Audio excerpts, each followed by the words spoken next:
సామాన్యునిగా పుట్టిన అసామాన్యుడిగా ఎలా ఎదగాలో ఆచరించి చూపిన మహానుభావుడు సంత్ శ్రీ సేవాలాల్. మనిషి మనిషిగా ఎలా ఎదగాలో నేర్పినవాడు. ఆదర్శవంతమైన జీవితాన్ని గడిపినవాడు. బంజారాలకు ఆరాధ్యుడు. బంజారాల జీవన స్థితిగతులను పూర్తిగా మార్చి వారికి సంఘంలో ప్రత్యేక గుర్తింపు తీసుకొచ్చిన మహనీయుడు.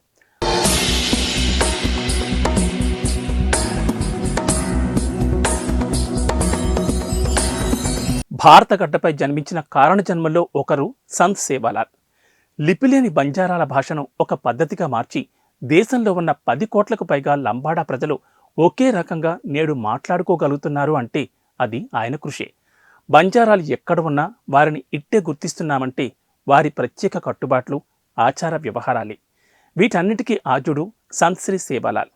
సాతి భవానీ వంటి ప్రత్యేక పూజా విధానాన్ని ఆచరించే బంజారాల జాతికి ఆయనే దార్శనికుడు.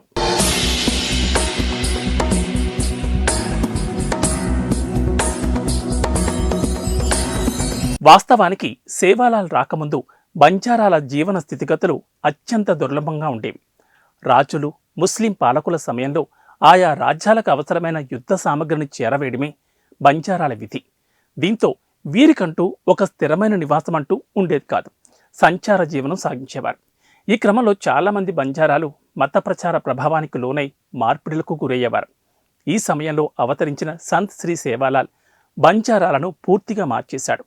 ప్రత్యేక బోధనలతో వారికంటూ జీవనశైలిని రూపొందించాడు. అలా ఆయన బోధనల ద్వారా బంజారా జాతి నడుచుకుంది. వాస్తవానికి చిన్నతనం నుంచే ఆయనలో సేవాగుణం ఉండేది. ఆకలితో ఉన్నవారికి తన చేతిలో ఉన్నదంతా ఇచ్చేవాడు.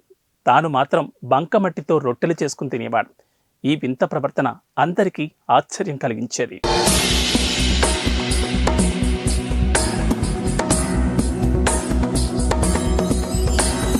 పూర్తి అహింసను ఆచరించేవాడు సేవాలాల్. జంతు బలిని అస్సలు ఒప్పుకునేవాడు కాదు. అమ్మవారికి బలి ఇష్టమైతే తానే బలైపోతానని అనేవాడు. ఒకసారి తన రక్తాన్ని నైవేద్యంగా స్వీకరించి బంజారాలకు వరాలు ఇవ్వమంటూ జగదాంబను కోరతాడు. అప్పట్నుంచి జగదాంబ మాతని తన గురువుగా స్వీకరించిన సేవాలాల్ అన్ని విద్యలను నేర్చుకుని బంజారాల సేవలో నిమగ్నమయ్యాడు. సేవాలాల్ మహారాజ్ ప్రజల మేలు కోసం అనేక ఉద్యమాలు చేశారు. వీరిలో ఫెరిపార్ ఒకటి. ధర్మ ప్రచారం, ఆర్థిక సంస్కరణలు, మత మార్పిళ్లు అరికట్టడం, క్షేత్రధర్మాన్ని రక్షించడం మొదలైనవి ఇందులో ముఖ్యమైనవి. అలా బంజారాల జీవన స్థితిగతులు మారడంలో సేవాలాల్ ఆద్యుడు. ఇప్పటికీ ఆయన పేరిట ఆలయాలు తెలుగు నేలపై ఉంటాయి. ఆయన్ని దైవంగా కొలిచే బంజారాలు ఆయన బాటలోనే నడుస్తూ వస్తున్నారు.